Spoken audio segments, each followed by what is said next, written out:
गणपति बप्पा मोरया। आप सभी को गणेश चतुर्थी की हार्दिक शुभकामनाएं।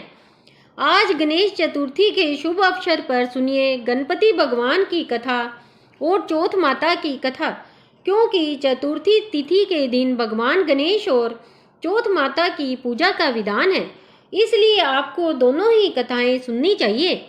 अगर यह वीडियो अच्छी लगे तो प्लीज़ लाइक ज़रूर कीजिएगा। पौराणिक कथा के अनुसार एक समय की बात है, एक गांव में एक भाई बहन रहा करते थे। बहन का नियम था कि वह अपने भाई का चेहरा देखकर ही भोजन किया करती थी। उसका रोज का यही नियम था। जब तक वह अपने भाई का चेहरा ना देखे तब तक वह भोजन नहीं करती थी। इस तरह समय बीतता गया और उस लड़की का विवाह हो गया। अब भी वह हर रोज सुबह उठकर जल्दी जल्दी अपने घर का काम समाप्त कर कर अपने भाई का मुंह देखने के लिए उसके घर जाया करती थी। एक दिन रास्ते में जब वह जा रही थी तो पीपल के पेड़ के नीचे उसने गणेश भगवान की एक मूर्ति देखी। तब उसने गणेश भगवान की मूर्ति के सामने हाथ जोड़कर कहा, हे गणपति महाराज, मेरे जैसा अमर सुहाग और मेरे जैसा अमर पीहर सबको दीजिएगा। ऐसा कहकर वह आगे बढ़ गई। जंगल की झाड़ियों के कांटे उसके पैरों में चुभा करते थे। अब उसका हर रोज का नियम था कि वह पीपल के पेड़ के नीचे स्थापित मूर्ति के आगे हाथ जोड़कर ही आगे बढ़ा करती थी। रास्ते में झाड़ियों के कांटे उसके पैर में चुभते थे तो उसके पांव में खून निकलने लगता था। एक दिन जब वह अपने भाई के घर पहुंची तो भाई का मुंह देखकर बैठ गई। तब उसकी भाभी ने उससे पूछा, तुम्हारे पैरों में क्या हो गया है? यह सुनकर उसने भाभी को जवाब दिया कि भाभी, रास्ते में जंगल की झाड़ियों के गिरे हुए कांटे मेरे पांव में चुभ गए हैं। उसकी भाभी ने जब यह बात भाई को बताई तो भाई ने अगले दिन कुल्हाड़ी लेकर रास्ते की सभी झाड़ियों को साफ कर दिया और इस तरह से कांटे भी साफ हो गए। और भाई ने कांटों के साथ साथ पीपल के पेड़ के नीचे रखी मूर्ति को भी वहां से हटा दिया था, जिसकी वजह से गणेश भगवान क्रोधित हो गए और इस प्रकार उन्होंने क्रोधित होकर उसके भाई के प्राण हर लिए।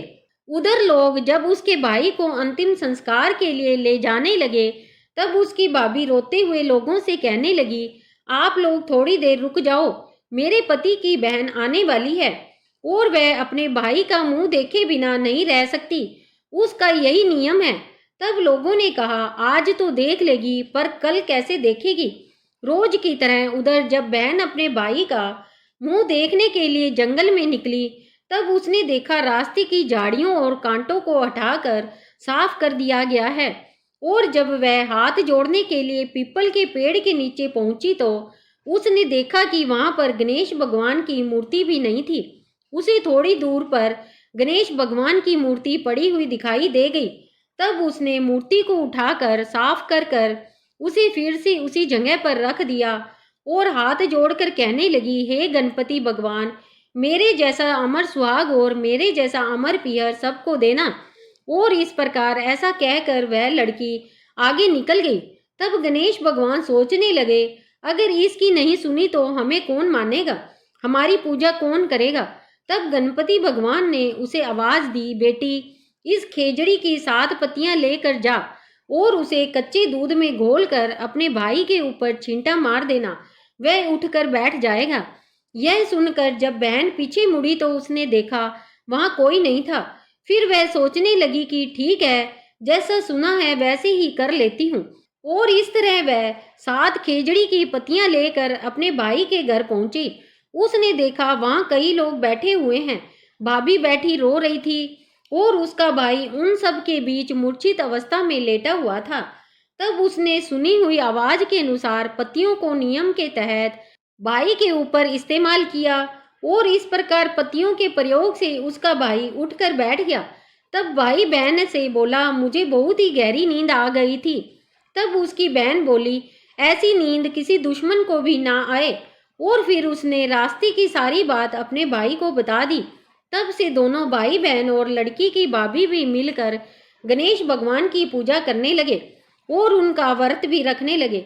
हे गणेश भगवान, जैसे आपने उस बहन की विपत्ति दूर की, वैसे ही सबकी विपत्ति दूर करना और जो भी इस कथा को सुने उन सब के संकट दूर करना। अब सुनिए चौथ माता की कथा। प्राचीन कथा के अनुसार एक बार एक सेठ सेठानी थे। उनके एक बेटा और बहू भी थे। बहू सबको भोजन कराकर फिर स्वयं भोजन करा करती थी। उनकी एक पड़ोसन ऐसी भी थी जो रोज बहू से पूछती कि बहू आज क्या बनाया खाया है। बहू कहती ठंडो बासी। एक दिन उसके पति ने ऐसा सुनकर विचार किया कि आज तो पकवान बनाए जाएं, फिर देखें मेरी पत्नी क्या कहती है। उसने तरह तरह के पकवान बनवाए और घर के सभी लोगों ने एक साथ बैठकर भोजन किया। आज भी पड़ोसिन ने पूछा तो बहू ने वही कहा, ठंडो बासी। सेठ की लड़की ने सोचा हो ना हो कोई बात जरूर है जिस कारण मेरी पत्नी ऐसा कहती है। फिर उसने अपनी पत्नी से पूछा, तुम रोज ठंडो बासी खाया ऐसा क्यों कहती हो, जबकि हम सब ने तो एक साथ बैठकर कई तरह के पकवान खाए थे। तब उसकी पत्नी बोली, हम सब जो खा रहे हैं वह हमारे बाप दादाओं की कमाई है। जिस दिन आप कमा कर लाओगे उस दिन मैं समझूंगी कि हम ताजा भोजन कर रहे हैं। सेठ के लड़के ने इस बात पर खूब विचार किया। फिर एक दिन अपनी माँ से बोला, माँ मैं एक बड़े शहर में पैसे कमाने जा रहा हूँ। माँ बोली, बेटा हमारे पास तो इतना धन है कि खाए नहीं खाया जाएगा। माँ के मना करने पर भी बेटे ने खुद कमाने का निश्चय कर लिया और जाते समय अपनी पत्नी से बोला कि मैं जब तक कमा कर बहुत सारा धन लेकर वापस ना लौट आऊं तुम चूल्हे की आग मत बुझने देना। और फिर एक दिन चूल्हे की आग बुझ गई। तब वह मन ही मन घबराने लगी, कहीं मेरे पति पर कोई संकट तो नहीं आ पड़ा। जल्दी से पड़ोस में से आग लाकर चूल्हे में रख दूं। ऐसा सोचकर वह पड़ोस में गई। वहां पड़ोसिन चौथ माता का व्रत पूजन कर रही थी। पड़ोसन ने कहा, बहन थोड़ी देर में आकर ले जाना। बहू ने पड़ोसन से पूछा कि आप यह व्रत क्यों करती हो, इससे क्या फल मिलता है। पड़ोसन बोली, चौथ माता की इस व्रत को करने से अन्न धन और लक्ष्मी मिलती है और सभी मनोकामनाएं भी पूरी होती है। तब से बहू भी चौथ माता का व्रत करने लगी। दीवार पर चौथ माता बनाई और उस दिन घी गुड़ का चूरमा बनाकर रात को चंद्रमा को अर्घ्य देकर भोजन करती। ऐसा करते करते उसे बहुत दिन व्यतीत हो गए। उधर चौथ ने बहू के पति को सपने में दर्शन दिए कि साहूकार के बेटे तू जाग रहा है कि सो रहा है, तेरी पत्नी तुझे बहुत याद कर रही है। जा घर जा और उसकी चिंता मिटा।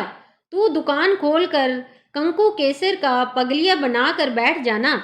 आज तेरा सारा हिसाब किताब चुकता हो जाएगा। अब तो चौथ माता ने जैसा कहा था वैसा ही हुआ। उसने घर जाने की तैयारी की और गाड़ी भरकर धन दौलत लेकर चल पड़ा। रास्ते में एक बड़ा सा काला नाग फन फैलाए बैठ गया और बोला, आज तो मैं तुझे डस लूंगा, छोड़ूंगा नहीं, तेरी उम्र पूरी हो गई है। सेठ का लड़का बोला, आज चौथ माता ने मुझे सपना दिया तो मैं अपनी पत्नी से मिलने घर जा रहा हूँ। वहाँ मेरी पत्नी मेरा इंतजार कर रही होगी, बहुत चिंता कर रही होगी। मैं उससे मिलकर जरूर वापिस आऊंगा, तब तू मुझे डस लेना। नाग बोला, तुम अगर शपथ लेकर जाओ तो ही मैं तुम्हें जाने दूंगा, अगर तुम लौट कर नहीं आए तो मैं तुम्हारे घर पर आकर ही तुम्हें डस लूंगा। इस प्रकार साहूकार का वह बेटा सांप को वचन देकर अपने घर पहुंच गया। वहां सभी से हंसी खुशी से मिला और भोजन कर कर फिर एक कोने में उदास होकर बैठ गया।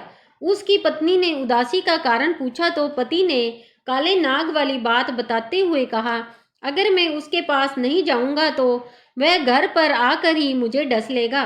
पत्नी बहुत चतुर थी, बोली, आप घबराओ नहीं, लेट जाओ, मैं एक उपाय करती हूँ। पत्नी ने कमरे की 7 पैड़ी धोई। पहली पैड़ी पर रेत, दूसरी पर इत्र, तीसरी पर गुलाल फूल, चौथी पर कंकु केसर, 5वीं पर लड्डू पेड़ा, छठी पर गादी गलीच और 7वीं पैड़ी पर दूध से भरकर कटोरा रख दिया। इस प्रकार वह 7 ही पैड़ी सजा कर बैठ गई। आधी रात होते ही वह नाग आकर पैड़ी चढ़ने लगा। पहली पैड़ी पर रेत में लौट गया और कहने लगा, सेठ की बहू ने आराम तो बहुत दिया, लेकिन क्या करूं, वचन से बंद कर यहाँ आया हूँ, इसलिए डसूंगा तो जरूर। इस प्रकार 7 ही पैड़ी पर वह नाग आराम करता हुआ आगे बढ़ता और कहता कि डसूंगा तो से जरूर। फिर चौथ माता ने विचार किया कि अगर मैं इसे नहीं बचाऊंगी तो संसार में धर्म कर्म और व्रत पूजन फिर कौन मानेगा। अब तो गणेश जी, चंद्रमा जी और चौथ माता ने साहूकार के बेटे को बचाने का विचार किया। चंद्रमा जी ने उजाला कर दिया, चौथ माता ढाल बन गई और गणेश जी ने तलवार लेकर नाग को मार दिया और ढाल से ढक दिया। बहू भी थकी हारी सो गई। दिन हुआ तो लोग बेटे से मिलने आए, परंतु बेटा बहू तो उठे ही नहीं थे। बहुत देर हो गई तो माँ उन्हें उठाने के लिए गई। माँ ने सातों पैड़ियों पर जो कुछ देखा तो बहुत घबराई और जोर से बेटे बहू को आवाज लगाई। बेटा बहू उठे तो देखा कि एक ढाल तलवार वहां पड़ी है। अब ढाल उठाई तो वहां वही काला नाग मरा हुआ पड़ा। बेटे बहू ने सोचा कि आज तो धर्म कर्म ही आड़े आए हैं।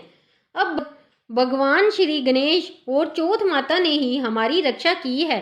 हे चौथ माता, आपने जैसे सेठ के बेटे बहू की रक्षा की, वैसे सबकी रक्षा करना। प्रेम से बोलिए चौथ माता की जय।